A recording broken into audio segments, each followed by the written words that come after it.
All right, it's officially noon. We're going to go ahead and get going.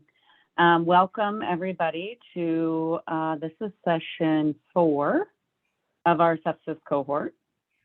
I said a little earlier, but if you weren't on yet, just drop your name and organization in the chat so we know who all was joining us today.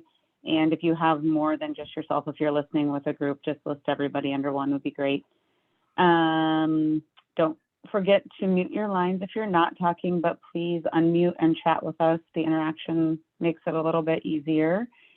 And we have 2 more sessions of this. So we have one in January and then one in February. So we're kind of getting closer to wrapping up. Today, Andrew Mccarty is with us. He's the sepsis coordinator for Mary Lanning. I'm not going to do him justice in my introduction, so I'll let him tell you all a little bit about his work. But I will hand it off to him and let him get going. If you have questions, you can put them in the chat, or like I said, unmute and interact that way. So, Andrew, I'm going to hand it off to you. Do you need anything from me? Are you sharing your own slides, or do you want me to? I can share my own slides. All right, good, because you know I'm not that great at the whole sharing slides thing, but sounds good. If you need anything, holler, but I will hand it off to you. Okay, let me make sure this shares first. Are you able to see that? Perfect. Yes, I can see it. It's still in like the PowerPoint thing. It's not in slideshow mode, but yes, we can see it. Okay, there we go. All right. Perfect.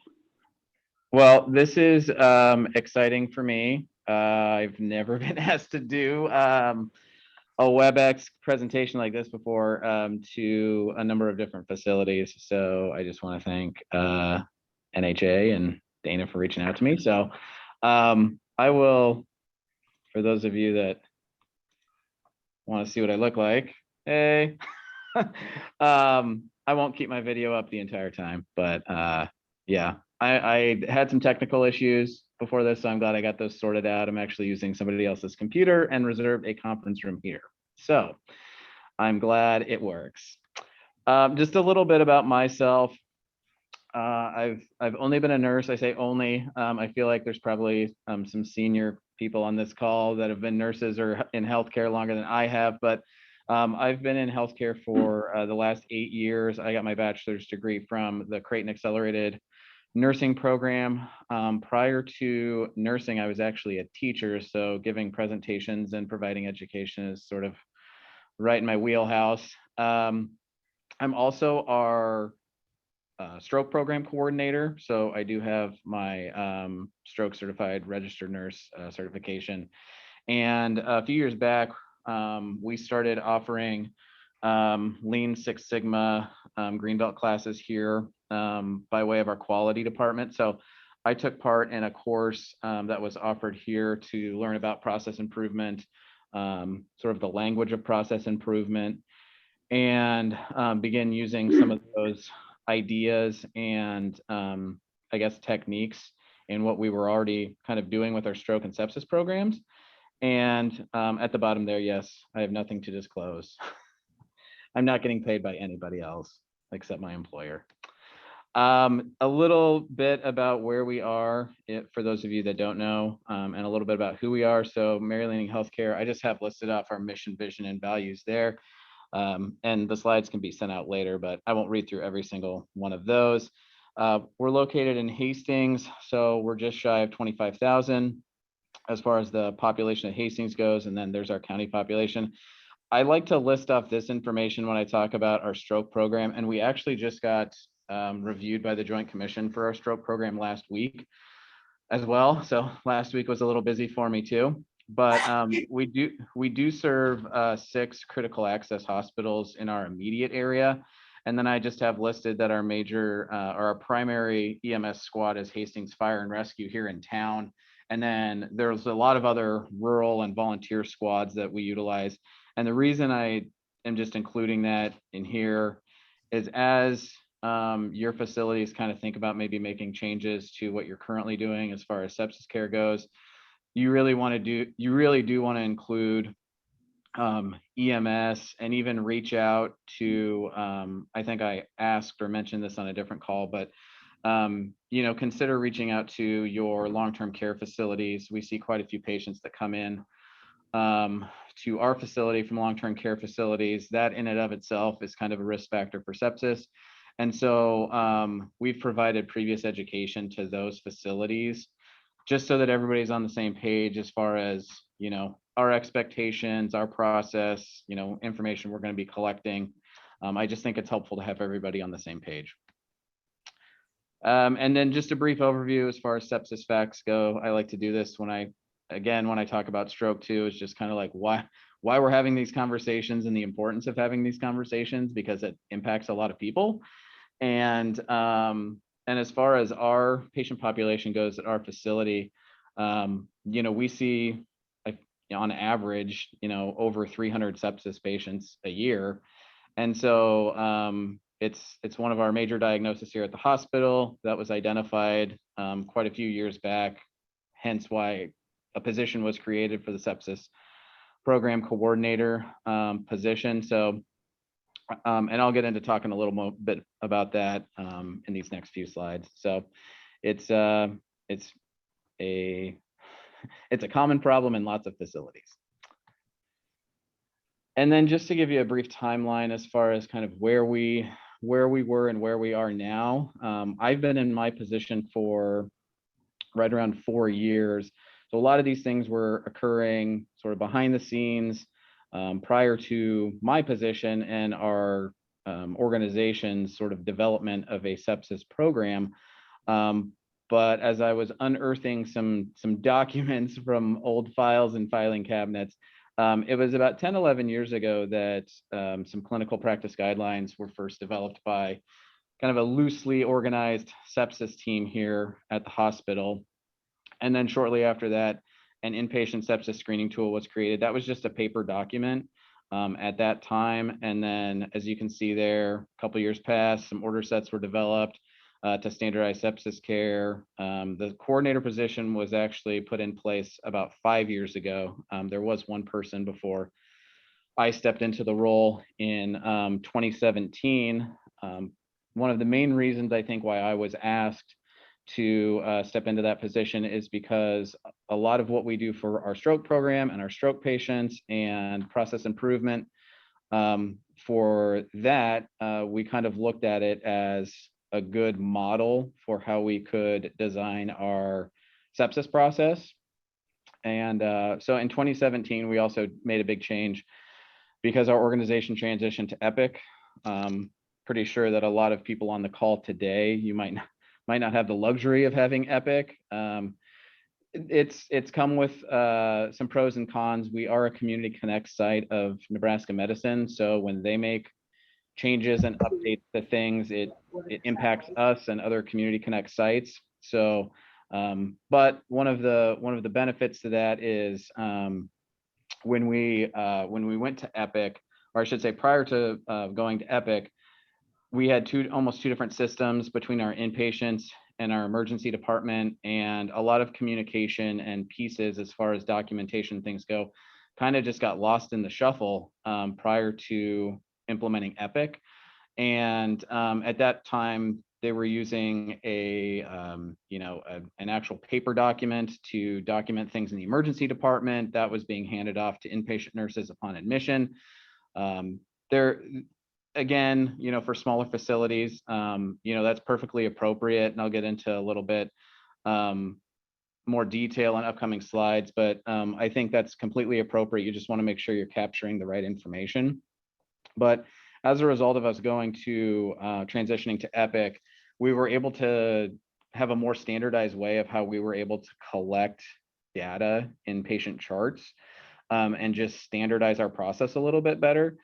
And as a result, really, you can see there, and I've included those images, but yeah, we were the number one, our third-party analytics vendor, Quantros, we were rated the number one sepsis facility in the state for our data period from 2015 to 2018. And I just have listed there, just in 2021, we were also awarded a 5-star CMS rating, and a lot of, I don't say a lot, but sepsis mortality did contribute to those overall scores for 5-star rating. So something for facilities to consider when you're looking at ways not only to improve quality, but possibly like reimbursement and other things.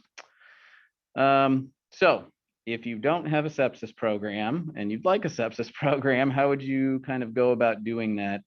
These are just some bullet points I have listed and then slides that explain things a little bit further. But first and foremost, you do need administrative support. You definitely want people that are passionate about sepsis, or maybe just passionate about process improvement. And maybe it's not even necessarily sepsis, but they just enjoy updating processes and making things more efficient. You want to make sure everybody understands their roles and responsibilities on your team, and have a standardized way of how you're communicating information back to the people that really need to see it. And then it is helpful to have a basic knowledge of just process improvement strategies. And it does take a lot of patience, because sometimes things can happen a little slower than you would like them to.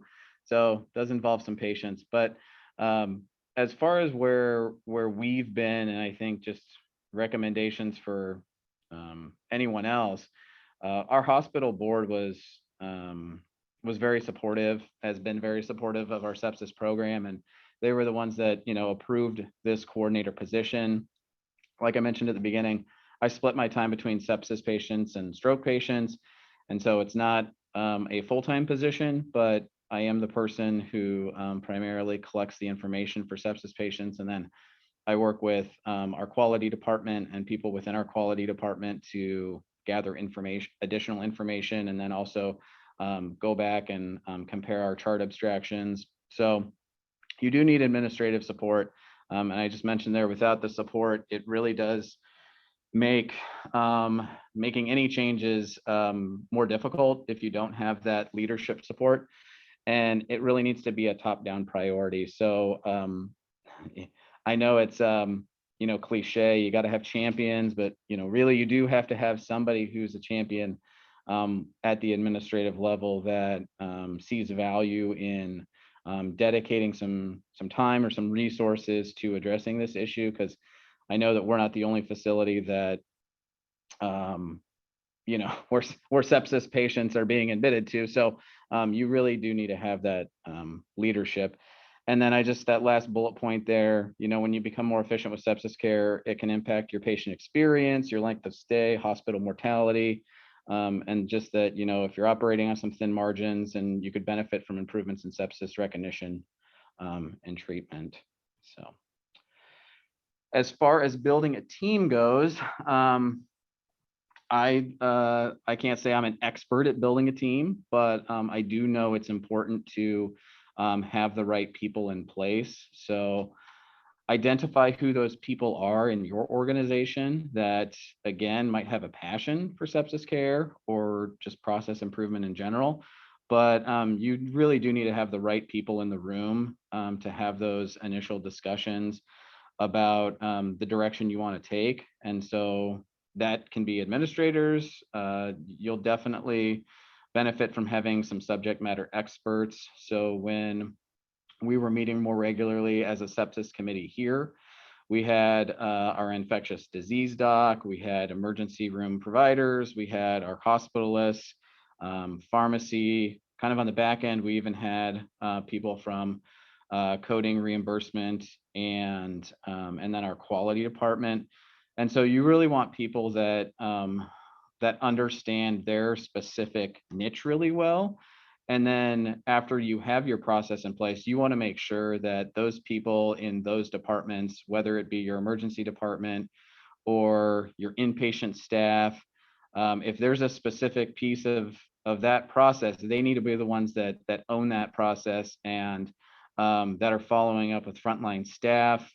In my role as the coordinator, I'm merely the person that collects information and makes sure it's accurate and provides it to the right people so that they can follow up with their staff. If they have questions, they can always contact me. But I'm not anybody's boss. I'm the person that's collecting the information on the background to hopefully impact some positive changes. So you'll want to make sure you establish, SMART goals, and then initially you'll want to meet regularly and communicate frequently.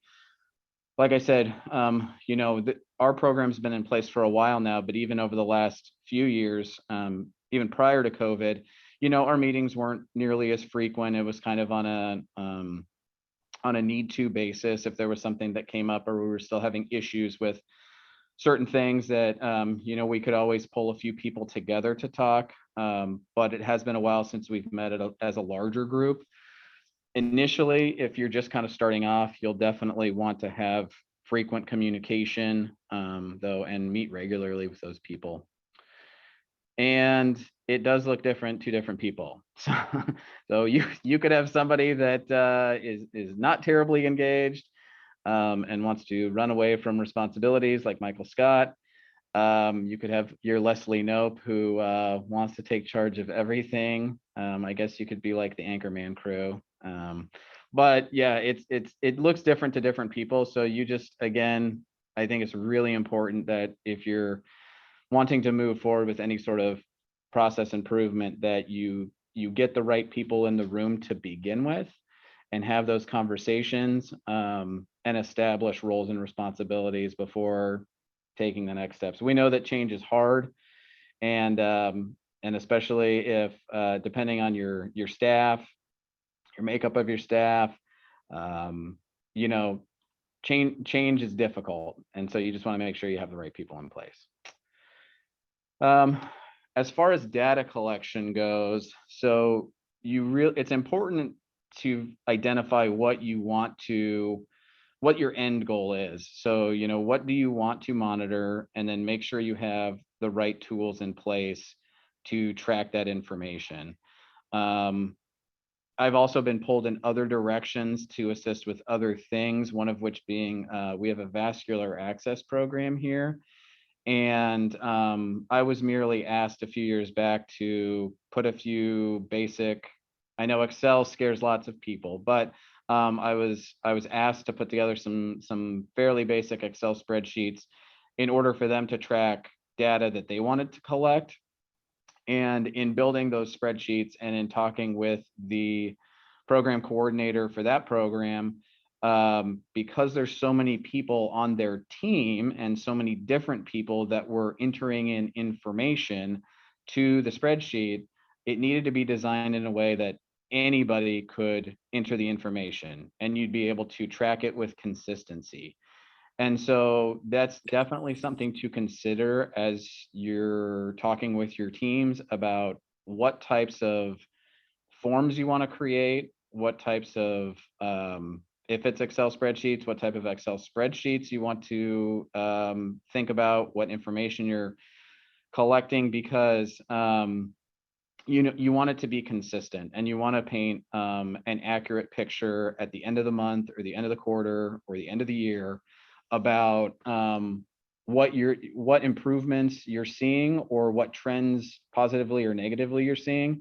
Because if you're not collecting data accurately, then you're not going to have a whole lot to stand on in terms of pushing change forward. So you just want to make sure that you're collecting information consistently, accurately, and then communicating that back to frontline staff or the process owners to make sure that they have that information. You're painting a picture with your data, and they have what they need. Through process improvement, you're definitely going to identify needs as far as staff education goes. And so you might find that there are specific things that are being missed frequently or delayed frequently, and maybe that's a process issue. It could be a process issue, but when you dig into it a little bit deeper, maybe it's a staff education issue. Maybe they need re-education on making sure to collect blood cultures before you start antibiotics is just one example. But making sure that everybody understands their piece of the process, and that might include some re-education. So do you have to excel at Excel? No, you do not. This has been built over a couple different years. We do collect a lot of specific information. This is just a screenshot of our sepsis registry. I've obviously taken out patient information, but as you can see there on the left, we're tracking when they met criteria. So when did severe sepsis or septic shock criteria, when was it met? And then within this spreadsheet, essentially, I've built out for it to calculate, and then it populates into other sheets. But I've essentially just built out a way to track all those specific times that we know are needed for abstraction. And then also these little time frames or time segments to identify where our delays are occurring. And so again, we use a similar approach to our stroke patients, because for those of you that are familiar with stroke care in the emergency department and the golden hour, I mean, there's all these time sensitive things that need to be done in order to have IV TPA administered within a 45-minute window or a 60-minute window for stroke patients. And so that same approach can be applied to sepsis patients. The sooner you can check mark some of these things off, getting your initial labs collected, getting your blood cultures ordered, collected, starting antibiotics, starting fluids, all of those things, you want to be safe about it, but you want to do those as quickly as you possibly can to improve your patient outcomes. And so we're collecting all those times, and we're tracking all those times concurrently, which is part of my job, and then reporting those out on a regular basis to staff and to process owners and to administration, and even up to the board level here. So no, the short answer is no, you do not have to excel at Excel, but it's helpful to be proficient. And so I just screenshotted these two things side by side here. On the left, you'll see is the inpatient sepsis screening tool. So if you are at a facility that has the ability to, shift your paper documents into electronic form, that's great. And you know where to go in your electronic health records to collect the information you need, that's awesome. But, that's not a reality for everyone. And if you're stuck with paper documents, that's okay too. You just want to make sure that your paper document is reflective of what you are actually trying to capture and what you are trying to impact as far as patient outcomes goes and outcome measures. So you just want to make sure that as you design your forms, if you don't currently have a form, whether it's a screening form like this, just to see, if patients actually meet criteria, or you have that electronic health record, you're able to pop in times into a spreadsheet, maybe it's once a week, maybe it's once a month. I don't know how many patients, some of your facilities care for on a monthly basis, but if you're able to do some concurrent data collection, that's really helpful too, because as you'll see on the right there, again, I've kind of built out, and I definitely did not excel at Excel prior to being in this position. I've learned quite a bit and watched quite a few YouTube videos and asked questions to other people who know more than me. But as you'll see there, that's just a graph that shows how compliant, essentially, what percentage of the time we are completing those different pieces of the sepsis core measure. So you'll see their initial lactate level collected within 3 hours. We do really great at some of those initial pieces. I'm going to move so I can see it here. We do really well, as you can see, with our, acute care. Patient comes to our emergency department, lactic acids collected, antibiotics given, blood cultures collected, repeat lactic acid. All of those things are pretty hardwired. It's of no surprise, probably to anybody, if you've worked with sepsis patients or sepsis processes, that fluids are the big hangup for lots of places, and it definitely is an area that we can improve upon.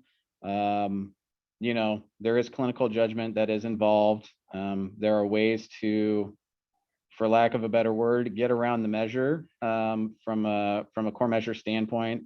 If the physician or provider is having that conversation with the patient and family and they refuse fluids, they can document it. That's not going to result in a fallout for the core measure, but we know that's an issue for us, and we've worked pretty hard to address some issues that I think will improve that. But as you start to track information at your own organizations, you might come to find out that maybe fluids aren't that big of a deal. Maybe you have providers in your emergency departments that are, pretty aggressive with fluid administration. So that's just one area we know we struggle with, and we're putting things in place. So again, create tools that work for your team or organization. We essentially boiled the core measure down into 7 very concrete things. Myself and Brandy, who's sitting in this room right now, she's our senior quality analyst. And when I first stepped into this position, I knew very little about what was expected as far as the core measure went, because it's a lot of pages. It's very dense. If you're not familiar with, reading algorithms, that can be very confusing. But we sat down and talked through and put stuff on a whiteboard. Essentially, the timing can be confusing for some people, but we hashed out essentially what still exists as our process map. So we boiled it down to those 7 things. You order your initial lactic acid and your blood cultures, antibiotics, fluids, repeat lactic acid, vasopressors, and focused exam. We know if we meet those things, we're going to meet the measure. And so we've created a process map that's accessible in or on our internet shortcuts. So anybody at any computer can have access to this. It's also photocopied, and I know it's in the emergency department. It's laminated in different places. Everybody's pretty familiar with it. And we've also built out our order sets to be very reflective of it. So our sepsis order set in the emergency department captures all of those initial things, your lactic acid, blood cultures, antibiotics, and then fluids. Sometimes it can be challenging for providers to actually utilize the order set as appropriate. But this is the process that we've put in place. These are things we track. And then we're actually going through, and let me see if I can find it. I skipped ahead a slide, but we're actually going through and tracking out those specific times for those different things. So there has been some push in recent years to, maybe look at going from a 3-hour window to a 1-hour window. Well, if you're not looking, or if your times don't look great in terms of getting, blood cultures or initial labs resulted within an hour, it's going to be very difficult for you to do all of those things within that initial hour. So you kind of don't know where your problems are until you start tracking this stuff. And so again, it kind of goes back to, you got to kind of figure out what issues you're trying to address. Maybe you don't know what your problems are at the moment. It's just anecdotally from staff saying, we can never do this, or we can always do this. Well, oftentimes that's not the case when staff say that. It might just be that person's opinion. But if you don't know where your issues are, then doing a quick staff survey might be very helpful. Asking your staff, what does it seem like we struggle with? Does it seem like lab personnel take a while to come down to the emergency department? Are there delays in, as far as antibiotic administration, do you not have those medications stocked near your emergency department? Is there a delay in pharmacy? Try and identify all of those little places that people have either said they're just really slow, or this is slow, or it's clunky, it's inefficient. Like, try to identify where your problems are, survey staff, and then really try not to overcomplicate things. So I feel like over the years, we've standardized things enough, and we've tried not to overcomplicate things. We're collecting very basic information that tell a fairly detailed story about how we're doing with our stroke patients. And so I just listed some examples there about what you could collect, door to lab orders. Maybe there's a delay in actually just placing the orders for the lab, not even resulting them.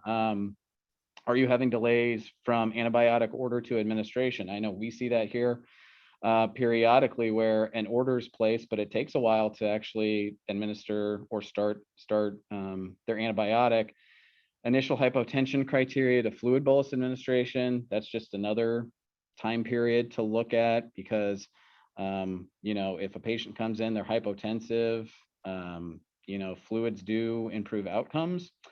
And then door in, door out time. So for your facility, if you're a critical access, tertiary facility that's transferring somewhere else, where are your hangups as far as getting patients out the door? Because, if a patient comes to your facility and they're already looking pretty bad, you obviously want to get them to a higher level of care as quickly as possible, while still meeting the necessary requirements, for your facility and for the patient. And so, that might be something pretty high level that you could focus on. Just how long is it taking patients to be transferred out of your facility?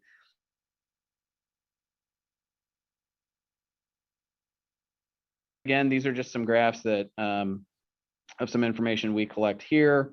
So core measure compliance, we do that monthly. Let me move that.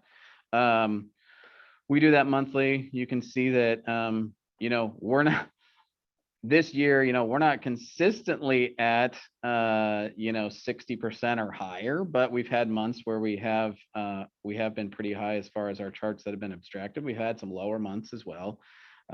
Here's just our chart to the lower left of those different timeframes. I have the arrival to antibiotics administered highlighted because for a while now that's just been, that seems to be taking quite a long time, and I'm requesting some input from people as to why that might be a big hang up for us.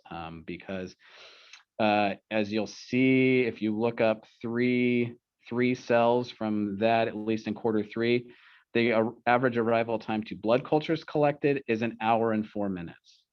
And so there's 1.5 hours time there where we know blood cultures have to be collected prior to antibiotic administration.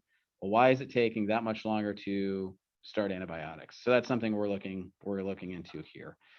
And then those bullet points, be consistent with what you're collecting, identify your goals, what are you hoping to improve? And then data really does drive decision-making. So if you are consistent with what you're collecting as far as information goes, that really does influence, and you're very confident in what you're collecting and how you're collecting it, that really can have an impact in higher circles of administrative people and even board members of, this is a priority, this is why we need to do this. But you have to be consistent with how you're collecting your information to drive those changes.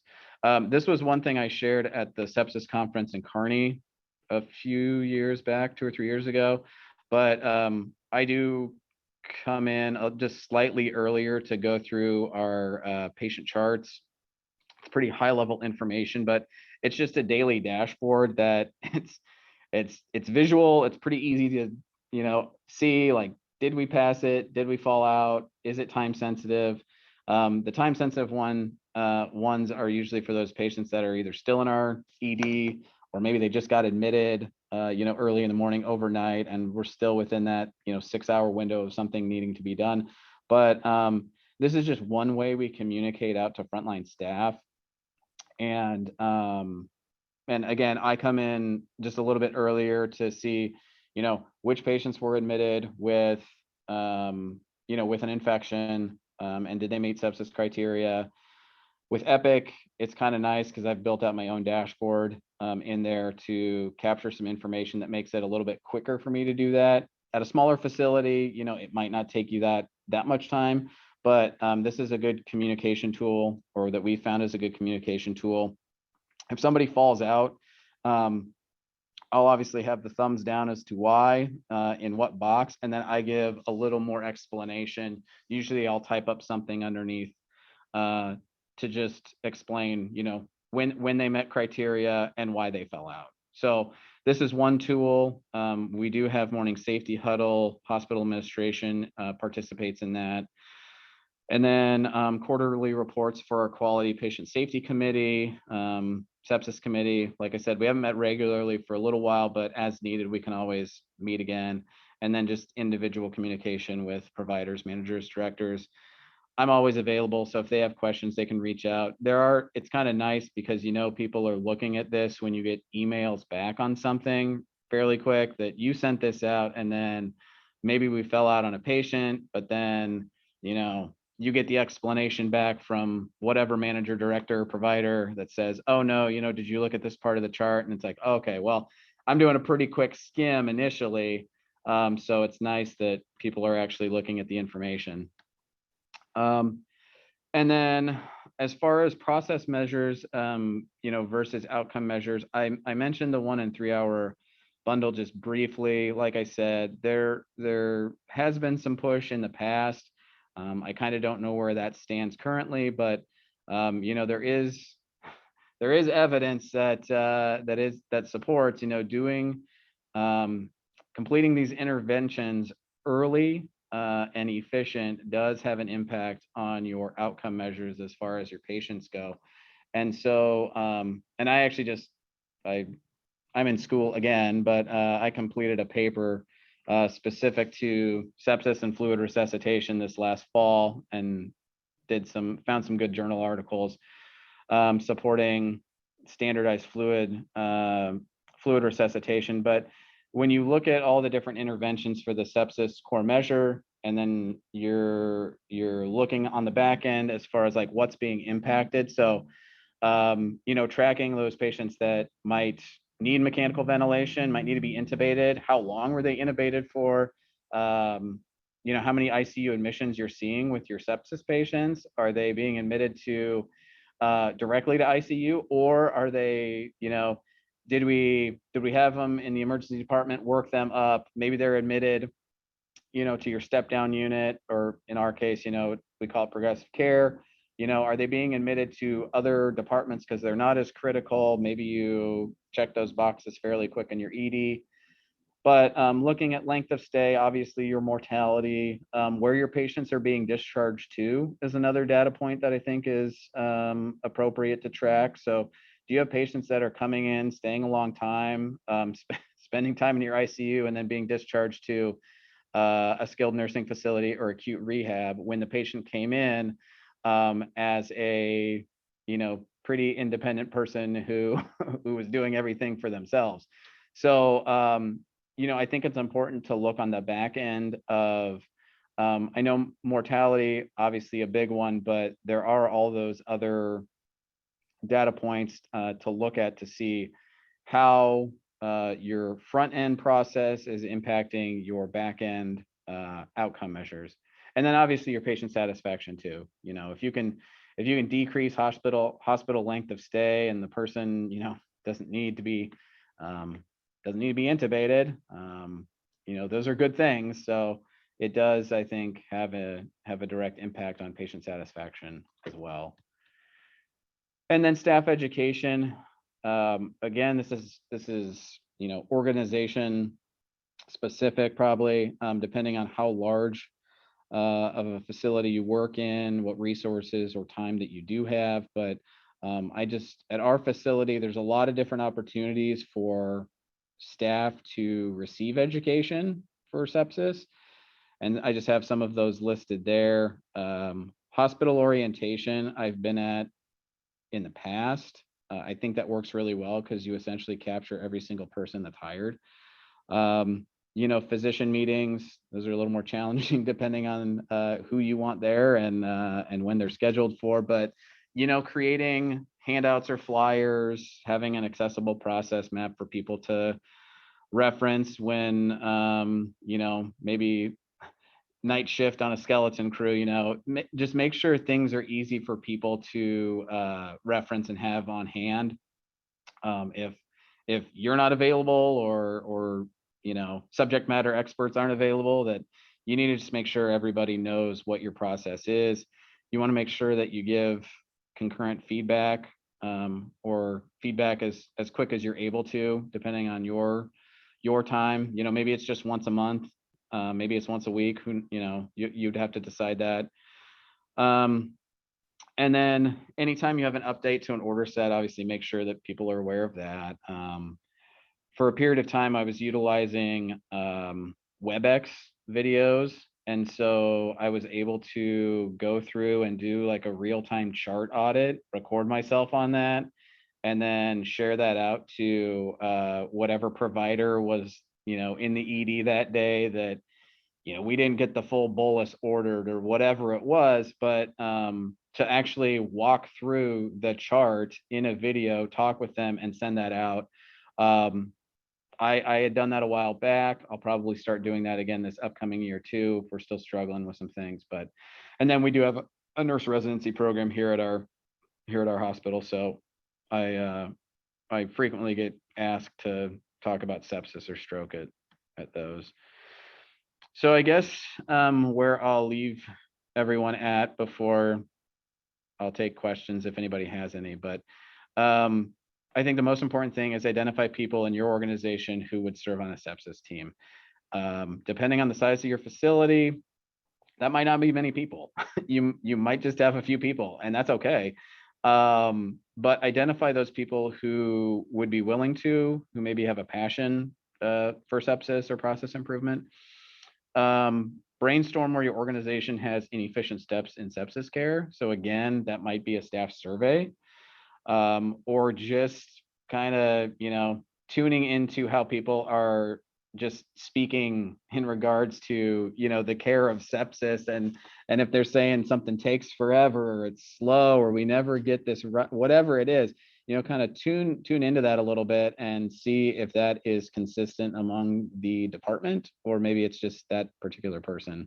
Review your order sets, make sure those align with, I think it's been very helpful here to essentially just build the sepsis measure into our order set, so that it's pretty automatic. If providers are using the order set, we know that, you know, X, Y, and Z will be completed just about every single time. With the repeat lactic acid, that's actually an automatic trigger in our system. So depending on your facility, if you're keeping these patients, we just had it automatically repeat for lab if it's greater than, is it 1.9 or 2.0? I think it's greater than 1.9, the reflex with the lab. Yeah, right.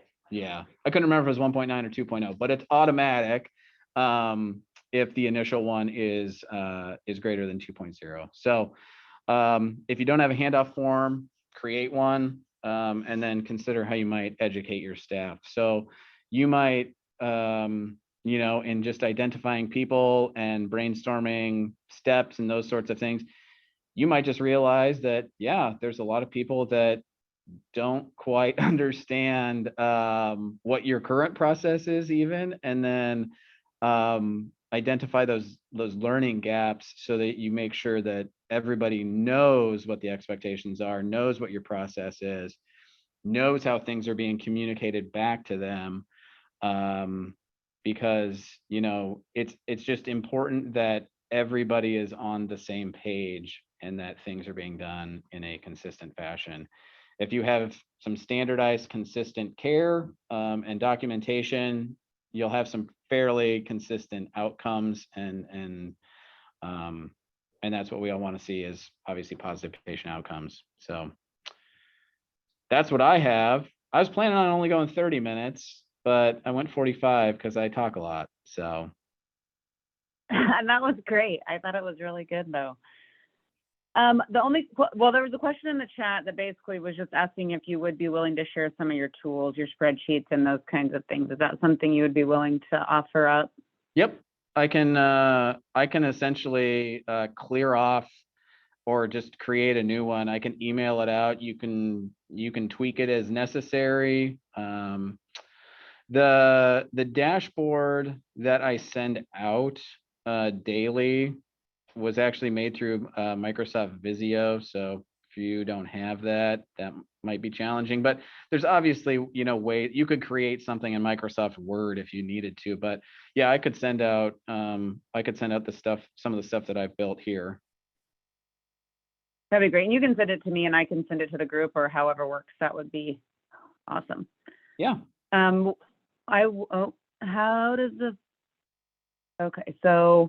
does the facility participate in a sepsis registry? We collect our information internally, so there's nothing that's being shared externally, or on some different site. Like with our, I'll just use stroke as an example. So with our stroke program, we collect information and enter it in to get with the guidelines.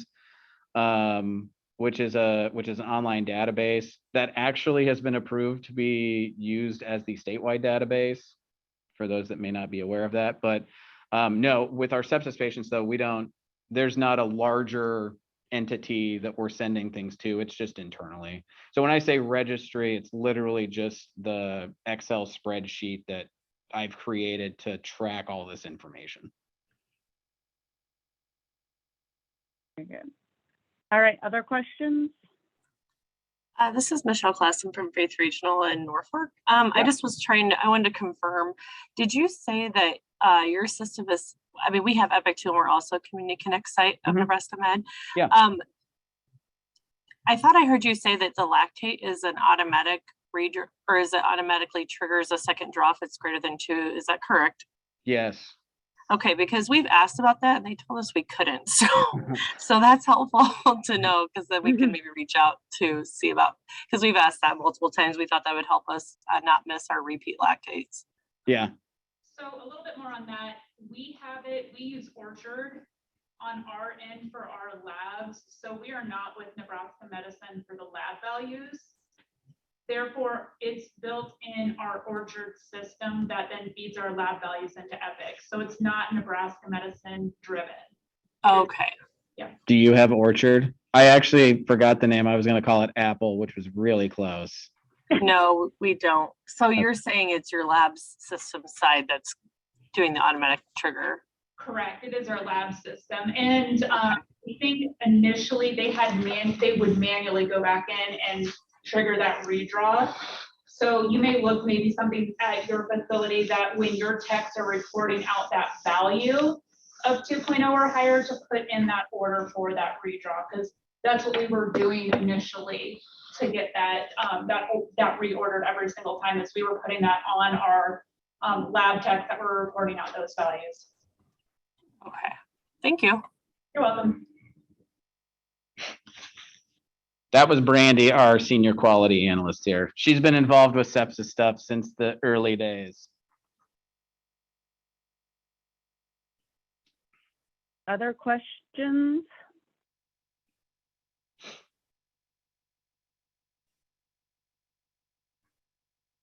Well, I just have a quick question. So like if you get a transfer to Mary Lanning, say from one of your critical access hospitals, Yep. How does that communication look back? So say you see things they did great, maybe something that maybe could have improved with the transfer. Do you guys have a formal communication process back to those transferring hospitals? We do not currently, but that's definitely something that has sort of been in my radar on the background, both with stroke and sepsis, is to, well, and for that matter, and with EMS, to have like a more formalized, every time a patient comes in by way of EMS or an outside, facility, whether it's critical access or nursing, again, going back to like communicating with your area skilled nursing facilities, subacute care places. Yeah, we don't have anything formally in place. I think that that's definitely something that would be valuable. On the EMS side of things, so we do annual EMS education. We have an EMS night and they cover different topics. And so I'm always asked to present on stroke every year during May, which is Stroke Month. And in the last few years, I've actually taken, 2/3 of the time to talk about stroke and the other 1/3 of the time to talk about sepsis, so that our EMS people get sepsis education also. And, my big thing, although it's not, formal, like in one of our, and we couldn't hold them accountable even if it was in our policies or order sets or something like that, but, just encouraging EMS to, obviously get vital signs on the person, but if they're like mildly hypotensive, I mean, start a liter of fluids. It's not going to be harmful, and being able to identify, risk factors for sepsis in those skilled facilities and things, because again, it's very similar to stroke. Identifying symptoms early, intervening early, patients generally have better outcomes. So yeah, that's something we need to do a little bit better job of, I think, is just the closing the loop of the communication. And that's obviously going to look different for us versus maybe some other facilities, but. Very good. All right, any other questions? Oh, hold up, I see something in the. Says, we have struggled with report from ER to nursing units for those patients that meet severe sepsis or septic shock. Do you have a handoff tool for sepsis or use an EPIC screening tool that the ER fills out? I could unearth what we previously used. I'm sure it's saved in some folders somewhere. As far as like a specific tool, like I said, before we went to EPIC, we were using a paper document that was getting filled out in the emergency department that was theoretically traveling with the patient to the inpatient unit. But when we transitioned to EPIC, and then me sort of stepping into this position, every morning I'm kind of, like I said, I'm doing like concurrent monitoring of patients. And so any inpatient that we have, that morning I'm getting into their chart right away to see what was done, what wasn't done, and then putting the dashboard together. But no, I could see what our previous form, because I was not involved in like the development of that form, but I could see what it looks like, and that might give you a template for if you don't have one to use that.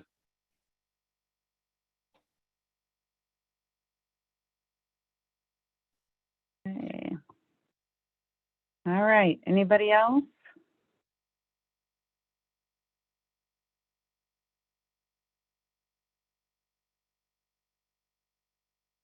Okay, hearing none. If you do think of something, I see Andrew put his email on the slides, and I did connect the slides to the meeting request. If you didn't get them, holler at me and I can send them directly. This is recorded, so we will get it on the website here in the next week or so. And our next one, I want to see January 18th.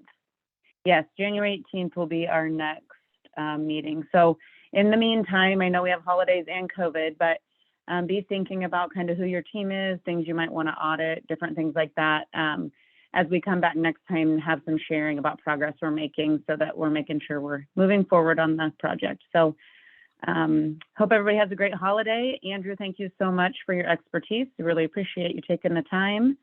Yep. And we will, and when Andrew sends me stuff, or if he sends, however that works, but we'll get some of those tools out and about too. So have a great rest of your day, and we'll talk soon. Thanks, everybody. Thanks.